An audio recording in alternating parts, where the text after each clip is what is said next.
Bonjour tout le monde. Donc, alors, aujourd'hui, je propose un petit peu les ionic equations. C'est un subtopic toujours du chapitre 3 qui appelle Formula, Stoichiometry and the Mole Concept. Et je vais moi plus précisément sur partie D. Voilà. Pareil comme dans les autres vidéos, je vous focus plus particulièrement sur une question d'examen des années les plus récentes. Mais tout d'abord, avant de regarder comment écrire une ionic equation, laissez-nous regarder quelques détails basiques. Alors, une équation, c'est une représentation de ce qui peut arriver dans une chemical reaction.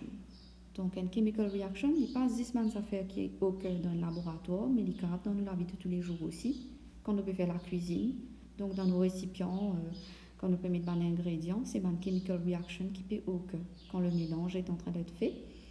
Une chemical reaction liée aussi dans le monde médical, donc pour produire certains médicaments, dans les usines, pour produire différents matériels, etc. Donc un petit peu partout autour de nous, nous avons une chemical reaction qui occure. Un chimiste, il trouve une façon un petit peu plus plausible et plus simple pour représenter une chemical reaction et surtout pour donner un détail de qui peut arriver dedans. Alors, en général, une chemical equation ou bien une équation tout simplement, nous avons un côté gauche et un côté droit.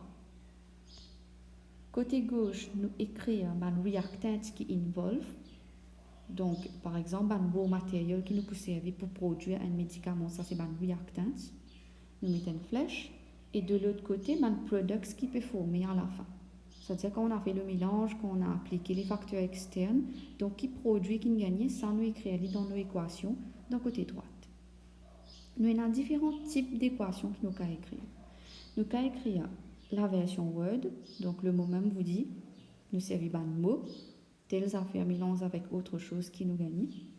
Nous pouvons écrire la version chemical equation veut dire nous servir d'un élément là, de symbole du atome, du molécule ou bien du compound qui est involve dans la réaction là. Et en dernier, la partie qui nous intéresse aujourd'hui, c'est nous écrire cette ionic equation. Alors, on va regarder un petit coup de détail concernant ce ionic equation. Donc, ionic equation, it is another way of representing a chemical reaction. Alors oui, effectivement, donc comme on disait, c'est une équation, donc les peut montrer nous, en général, qui peut arriver dans telle ou telle réaction. Ça concerne plutôt des compounds qui sont solubles dans water. Alors ici, comment nous connaissons qui compound qui soluble dans water, ça nous bien refer to une chapter salt. Dans ce chapitre salt, je tenais une rules and regulations de comment est-ce qu'ils peut connaître qui substance, qui compound, qui soluble in water ou pas. Et autre chose, une ionic equation, lui montre nous qu'il y a ions qui peut take part dans la réaction là et qui va product peut former. Voilà, alors, concernant le mot ions, donc si vous avez une difficulté pour connaître comment on peut écrire un ion, comment faire un atome bien un ion par exemple, je besoin de ce chapitre de periodic table et je besoin de ce chapitre aussi de bonding, ça va help. Maintenant, la partie qui nous intéresse le plus pour la question d'examen, c'est comment écrire une ionic equation. Alors, ça se passe en différents steps. Moi, je vous conseille garde ces steps là tout le temps quand vous êtes là pour répondre à ce genre de questions, pour être sûr de ne pas quitter erreur. Première chose à faire, nous écrire le balanced chemical equation. Donc, je ne vais pas pouvoir dessus parce que ça, c'est un autre subtopic. Vous avez refer to the livres, the notes, pour the cave, comme ça, partie là, c'est un souci. Et aussi, quand nous peut écrire la partie chemical equation qui balance, nous besoin mettre un compound qui involve là, que ce soit reactant, que ce soit product, nous besoin écrire les state symbols. State symbol, pour rappel, ça veut dire dans quel state est-ce qu'il y a une substance qui était. Est-ce qu'il y a en liquid state, ou bien en solid state, surtout si nous peut cause de métal, ou bien en aqueous state. Alors, liquide et aqueous, c'est pas la même chose.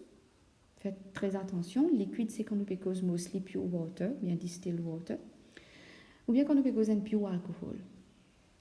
Tandis que aqueous c'est quand nous peut cause un compound qui est soluble dans water.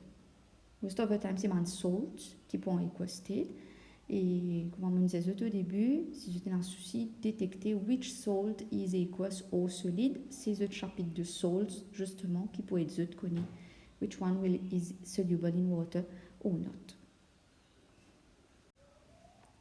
Deuxième étape, nous réécrire sa chemical equation là, on the next line. Cette fois-ci, nous identifier tout un compound qui est en aqueous et nous écrire le ion qui est présent dedans.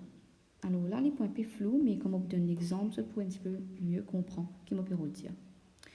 Mais seulement dans l'équation, toute une substance qui est en liquid state ou bien en gaseous state, nous pouvons pour écrire en ions. C'est-à-dire nous les unchanged. Nous réécrire une substance qui est en aqueous state as individual ions, mais ben ça qui est en gaseous ou bien liquid state, nous passons en non, nous réécrivons normal comme c'était dans chemical equation.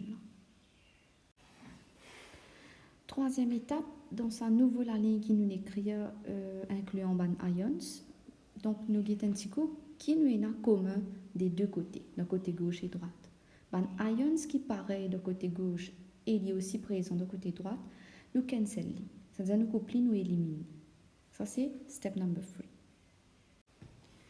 Et la dernière étape, nous écrire tout ça qui est resté là, la ligne. C'est-à-dire man ions qui nous pas cancel out et man compound qui sont gaseous sur liquid state, if any, donc nous réécrire les, mais nous ne devons pas oublier mettre le state symbole initial. Nous allons un exemple pour vous comprendre ces steps là.